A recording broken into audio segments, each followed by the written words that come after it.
Excuse me, can I speak to the manager? Of course, I am the manager. How can I help you today? I'm so upset. I ordered food here last night and I got food poison, I think. I'm very sorry to hear that you're feeling unwell, ma'am. Can you tell me more about what happened? Last night, I ordered her pastry around 7 p.m. At first, it tastes good, but now I don't know. I'm very sorry to hear that, ma'am. Your health is our top priority. Can you tell me more about what really happened about you?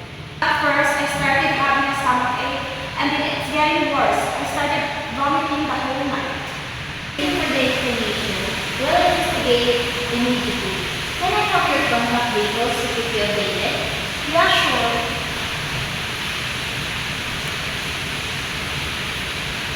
We'll reimburse your meal and medical expenses, and we'd like to offer you a voucher for a future meal. Thanks, I appreciate that. We're committed to resolving this and ensuring it doesn't happen again. We'll follow up with you soon. Thank you.